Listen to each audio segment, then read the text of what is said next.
11 days, 11 images of the invasion of Ukraine. This is what this conflict has looked like, with the days piling up. Each day, we bring you one defining image from that day, and this is what the conflict looks like in 11 defining images that mark the 11 days that this has been on.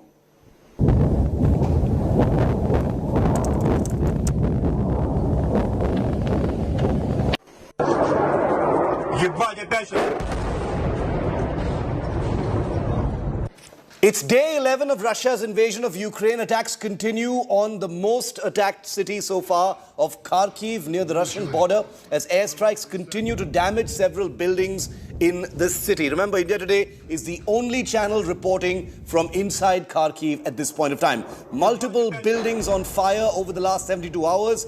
Russian forces have been opening fire at locals protesting against the Kremlin occupation in the breakaway Luhansk region in the east as well. This is all, of course, according to Ukraine. Multiple people have been wounded as Russian forces opened fire at unarmed protesters. Meanwhile, the battle for the Ukrainian capital is becoming ever more intense. A video released by Ukraine shows badly damaged buildings after Russian airstrikes in a town 85 kilometers from Kyiv. Russian troops are also headed towards the Kyiv hydroelectric power plant that is about 150 kilometers from Kyiv itself. At the same time, thousands of Ukrainians have taken to the streets in Kherson to protest against the Russian invasion. It's the first city to have fallen into Russian hands.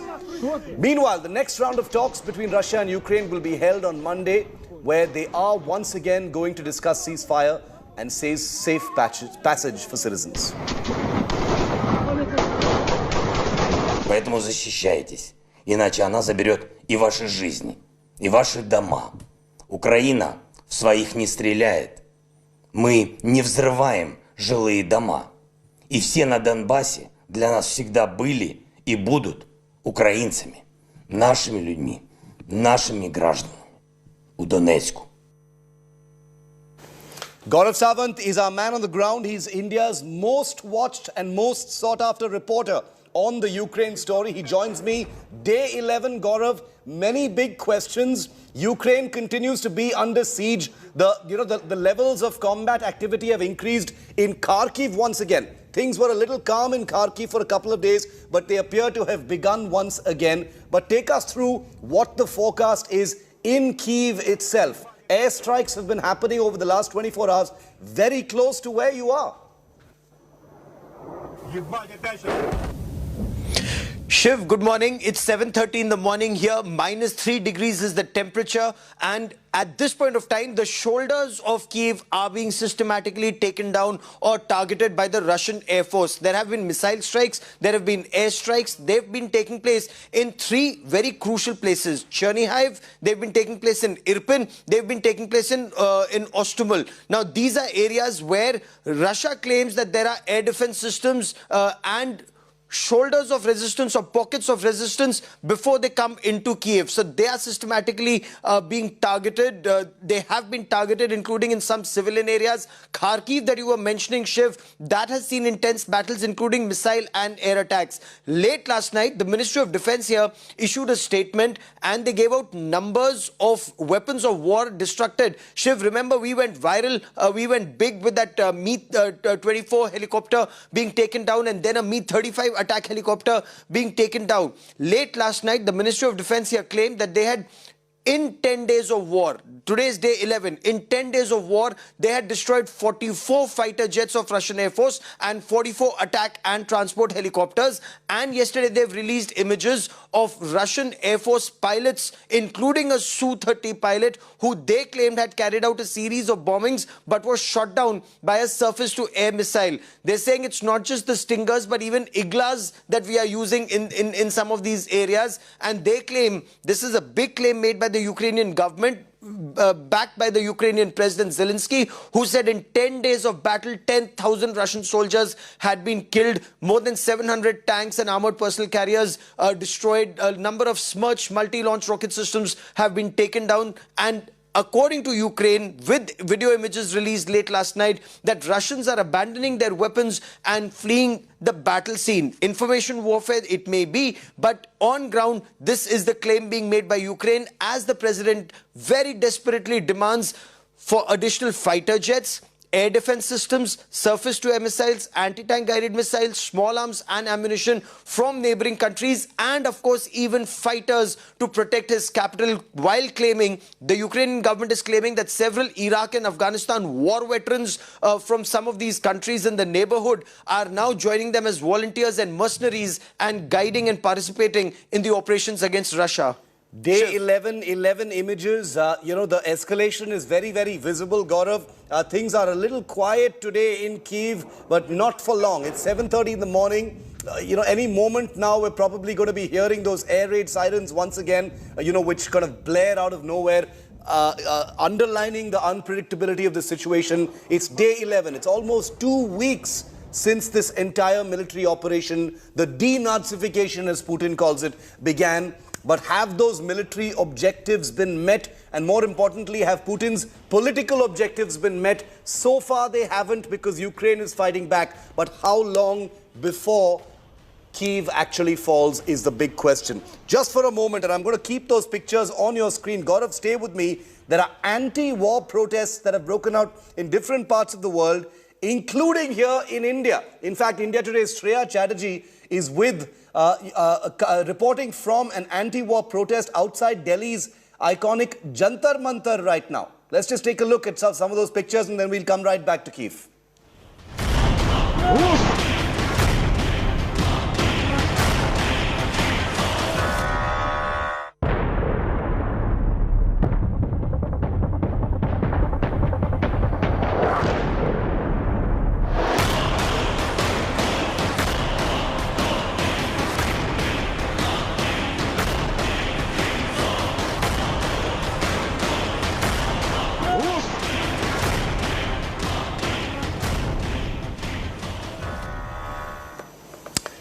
Shreya, you're with anti-war protesters at Jantar Mantar. I hope you can hear me. Take us through what's going on. Are these just citizens? Is this some group? Tell us what you're seeing. Well, yes, I'm here at Jantar Mantar, and this, I believe, I'm being told is a protest that's been organized by Indians who have connection with Ukraine, be it family ties, be it business, and also some of the Ukrainians who are here in India for a long time. You can see a child who's come early morning on a Sunday. He's holding the placard, Stop the War, and his mother, she's holding this banner, Indians Stand by Ukraine. And I'll ask to her that, do you have any connection with Ukraine, or are you an Ukrainian and you're here a part of the protest? No, I'm an Indian. I lived in Ukraine for 2 years, and Ukraine is very close to our heart. It welcomed us. We lived there. And what's happening is not fair. It should not happen. It's not just Ukraine. It should not happen anywhere at this time. So this has to stop. And we in India, we support. We Indians, we stand by Ukraine. We want this war to stop, and that's why we are here. So that was a mother who is with her child. She says she is an Indian. She's been here for 2 years, and she suggests that that's the reason she feels that Ukraine welcomed them with open heart, and that's why they're with Ukraine. Sir, you're also a part of this protest. What resulted? I'm sorry that I'm asking you. It's only humanitarian to show support, but even then, what's your personal connection that you're here for this support show? I have a relation with Ukraine since 1989. My younger brother went there to study, and when we are doing business since 1992, and we have a formulation pharma factory also, and honestly, this is for humanity. Now civilians are dying in the war. The war is not for kill civilians. So my demand only to become peace and no war. You're from Ukraine. You stay in India? Actually, I'm from Lithuania. Okay. Yeah, so we feel a huge brotherhood with Ukraine, and we stand with the Ukrainians all the time. So it's a must for us to be here, especially in India, and to spread the words to support Ukraine even here in India. So, you know, we have Indians who are supporting, and not just Indian, there are nationals from other parts of the country like Lithuania have also come, and they are part of this anti-war protest that's right now taking place in the heart of Delhi's Jantar Mantar. Thanks, Shreya, for getting us the latest on that. In fact, taking you straight back to Ukraine at this point of time, the city of Kyiv, which is Ukraine's second largest city, happens to be the most attacked city. Let's take those pictures full frame right now. Is Kyiv. It's a city where India Today happens to be the only channel that's been reporting from the city of Kyiv that is now totally under siege. Many parts of it are devastated at this point of time. Kyiv has been hit hard and locals here are living in fear. Here's a report where a resident who's been with India Today and has had some of the most watched reports during this crisis, despite several health issues, is working as a volunteer to save others. Take a look at this unbelievable report. У этого волонтера, у Ирины Белецкой, недавно была сделана на сердце операция. So one of the volunteers, Irina, had a heart operation. So no, it's surgery. Sorry. У нее должна была быть сейчас вторая операция. And she should have a second surgery as for right now. Ей сейчас очень тяжело ходить и дышать. Но она работает волонтером, и у нее нету даже для себя лекарства купить где-то. Покажи лекарства. Вот список лекарств. Нет, под цвет. She's now working as a volunteer, even though she can't even properly move or properly even function because of the overall weakness. And that's the list of all the medicine she needs, but she can't get, not just afford. Не может сейчас принимать лечение, не может лежать в больнице, она ничего не может. Yes. Она только ждет, когда это все закончится. Yeah, so she's just waiting for the war to end, to finish her treatment. Yeah, and today we received one of the parcels, one of the from Great Britain, our friends from Great Britain. Yeah, so one of the deliveries from Great Britain, some of the aid for us, supplies, medicine, etc. So basically good to survive in the city. Well, as Russian troops continue their offensive in Ukraine on the 11th day, claims and counterclaims have taken center stage in a very, very big way. Russia has claimed that they've destroyed more than a staggering 2,100 military installations of Ukraine. Remember, one of Putin's big objectives has been demilitarization of Ukraine. He says these were basically military installations, including 74 control points and communication centers of the Ukrainian armed forces, 108 S-300, as well as 68 radar stations. Russia has also made the huge claim that they've destroyed 748 tanks and armored vehicles of the Ukrainian ground forces. They've also said that they've bombed 5 radar stations and 2 Buk M1 anti-aircraft missile systems. Ukraine has also hit back at Russia and claimed that they've seized 30 units of Russian equipment, 44 Russian planes and 44 choppers have also, they say, been shot down. President Volodymyr Zelensky of Ukraine has also said that over 10,000 Russian soldiers have been killed in the conflict over just the last 11 days.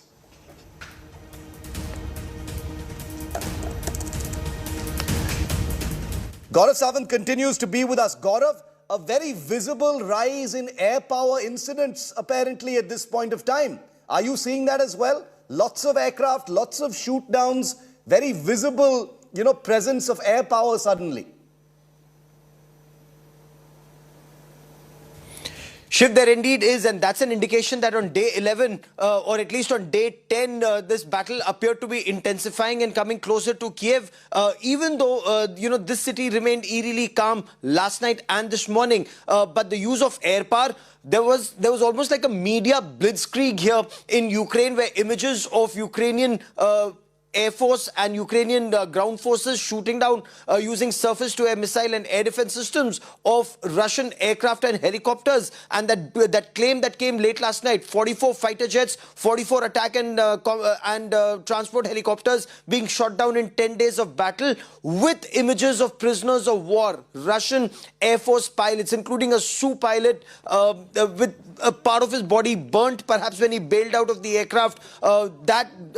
His images and videos went viral, that they had their hands tied behind their back and they were being taken for some kind of interrogation. Not only that, information warfare is such that particular pilot's image with Russian President Vladimir Putin at an earlier occasion was also released by media channels and social media handles here in Ukraine. So yes, air power, intensification of its use and intensification of the use of anti-aircraft equipment or machines that Ukraine has. Shiv, if I may, in 10 days, Russia hasn't succeeded in either destroying all the airfields or taking down the entire air defense system of this country, with the president of this country, President Zelensky, insisting that the air defense systems are operational. They've been taking down incoming missiles, including the one that he claimed was targeted at his dacha, at his official residence, and also some of the missiles that were aimed at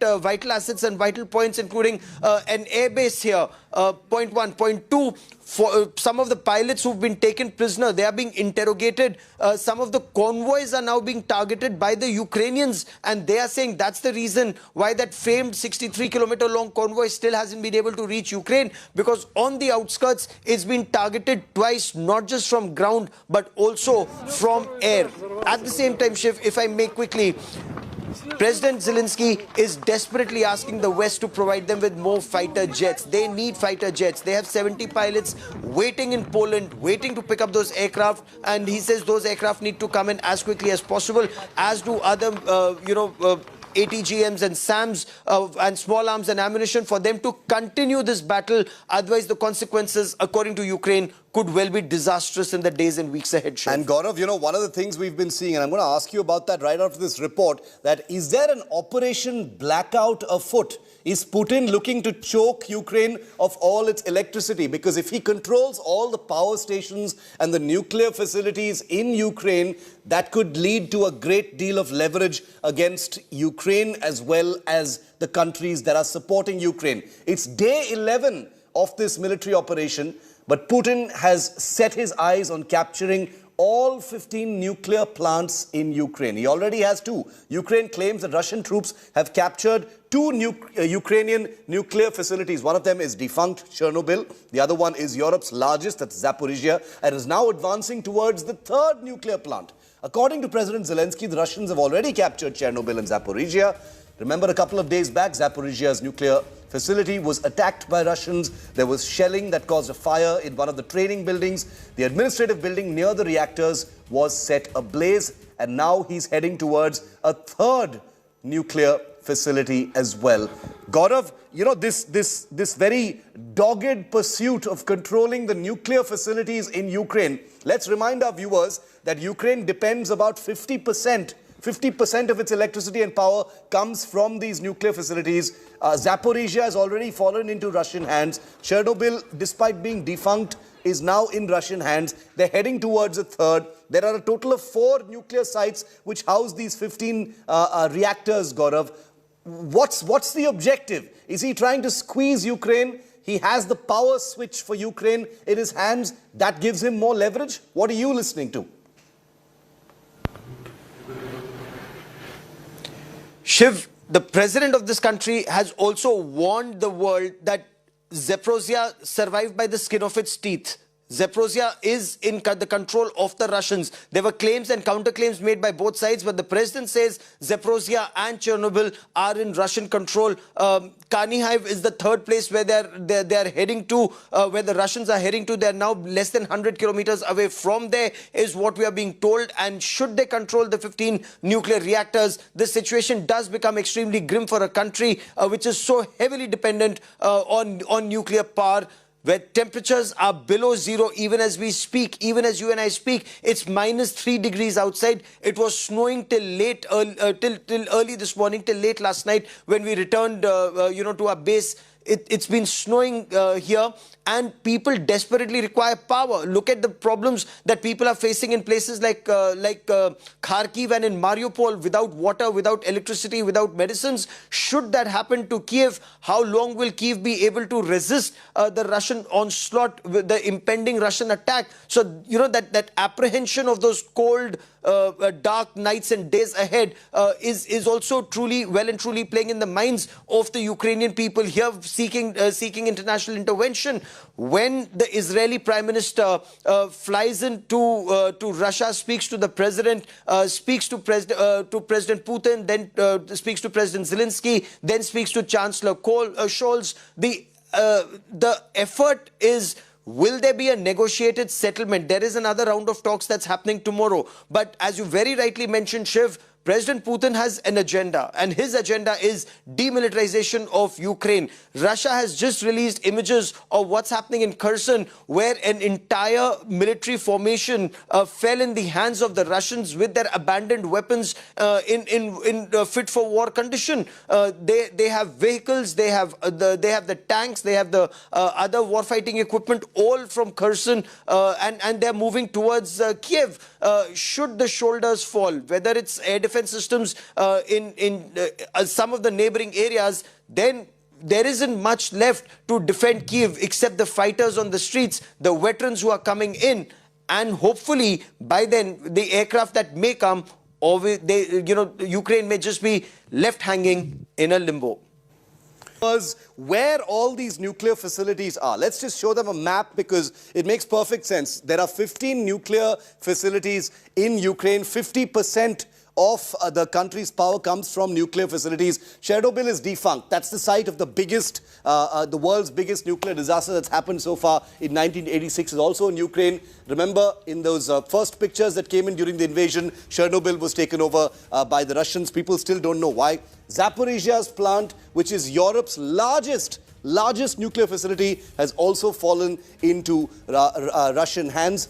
And now this third site, which is Yuzhno-Ukrainsk, which is also another big nuclear facility. Russians are apparently not very far from here. There is fighting taking place very close to this particular third site, and they are going to take it over. There are actually 4 different sites, 4 different nuclear facilities housing 15 nuclear reactors, providing 50%, half of all electricity in Ukraine. And it is clear now, and so does Zelensky believe, and so do the United States, that Putin is trying to capture all of these plants because it gives him a great deal of military leverage in the country. Now, Russia continues to unleash its fury of its aircraft. Like I said, we're seeing a lot of air power suddenly, a big spurt in air power over the last couple of days. Videos of 4 Russian aircraft being shot down by Ukraine were released by the Ukrainian government yesterday, including a Mi-24 helicopter and 3 Russian Sukhoi 25 jets. The Ukrainian air defense also claims to have shot down a Russian drone. Ukraine has shared several images of them taking pilots of these warbirds captive. All aircraft were shot down in and around or nearby the capital, Kyiv. In a few of these videos shared by Ukrainian armed personnel can be heard interrogating the captured pilots who either ejected or survived the crashes. Russia continues to bombard key cities by air. Videos of Sukhoi 25 aircraft flying over the skies of Irpin, just 25 kilometers from Kyiv, have also been surfacing. We'll get you a ground report from that city in a short while. Meanwhile, Ukrainian President Zelensky has claimed a staggering claim. He says more than 10,000 Russian troops have been killed in the war till now. Remember, the context of these big, extravagant claims is also about morale. Claims which are perhaps sometimes exaggerated, need to be made because morale is a real issue. Neither side can afford disintegration of military discipline at this crucial time.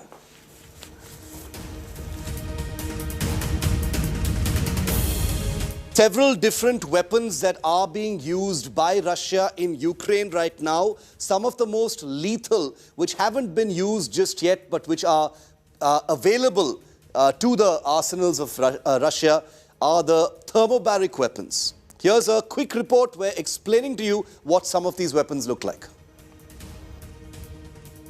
And as if in response to the mother of all bombs is the FOAB, or the father of all bombs, in Cold War style, this one built by Russia. Very similar in terms of it also being a thermobaric weapon which uses environmental oxygen to create a high generation, high intensity explosion. Blast yield of 44 tons of TNT, making it very comparable to, a nuclear impact in terms of the immediate destruction. A mass of 7,100 kilograms. That's what the father of all bombs looks like. It has a damage radius of 300 meters, which is really, really big. Allegedly used by Russia in Syria in the year 2016. That was the subject matter of a great deal of conjecture as well. So the FOAB, or father of all bombs, again thermobaric, non-nuclear, and considered one of the most powerful non-nuclear weapons.